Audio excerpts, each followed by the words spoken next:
Yo, what's up, y'all? So today is what's today? The 16th of May.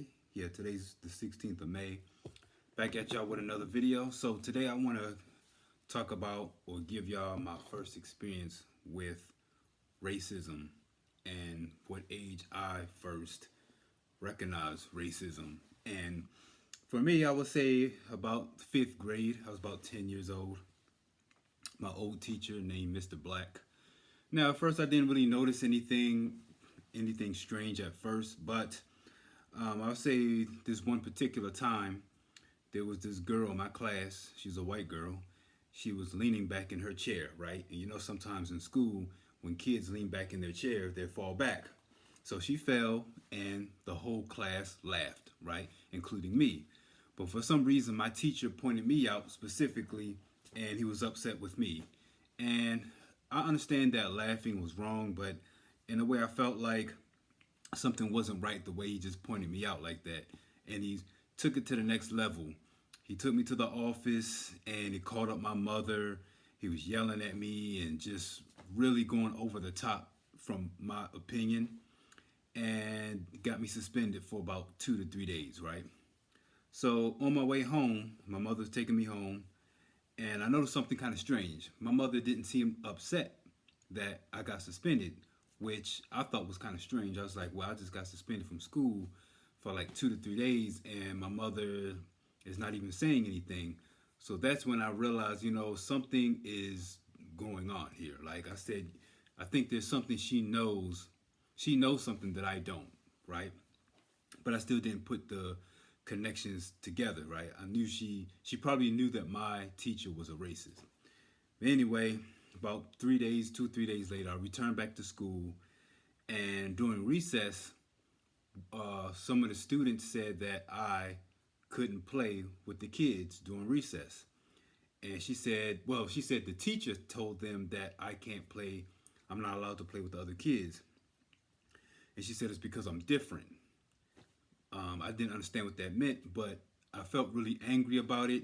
I was sitting on the side while all the other kids were playing, while I was sitting there by myself, right?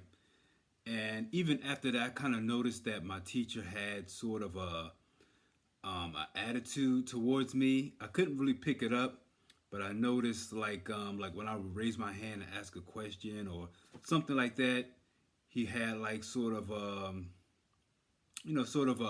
attitude like I just ruined his day. Like me raising my hand and asking him a question ruined his whole day, something like that. It wasn't until actually just a couple years ago actually when I finally put the pieces together fully.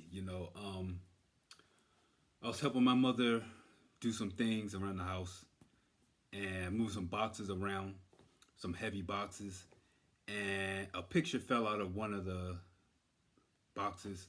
Oh, I found the picture. I found the picture, and it was an old portrait of my fifth grade when I graduated from the fifth grade to go to middle school. Now, for some reason, I didn't notice it back then. For some reason, but I realized that I was the only black kid in that the only black male in that class, as it should say. There was a other girl, but I'm not sure if she was really black or not. She kind of looks Indian, but she could be black. I don't know. But basically, she's the only other one of a darker complexion in the class. And I also noticed that I was the only one in that portrait who was dressed properly. I was the only one wearing like a suit, while all the other kids were dressed casual. That in a way I kind of stood out as well, some kind of way. I don't know. But over time, I realized that my teacher was a racist, and I think sometimes, especially when you're a kid, you don't you don't think about race like that, and if you do, it doesn't really mean anything like that. It's like I'm black and you're white, and that's it. Doesn't mean anything. Um, so I think over time, I've learned that you can't change people. If people don't like you because you're black or white or Asian or whatever, you can't do anything. Like you can't make somebody like you. You know what I'm saying? Like now, if a person discriminates against you, won't give you a job or so forth or something like that just because of your race, that's different. But what you can't do is you can't quite make a person change their views. I'll tell you one thing I have noticed.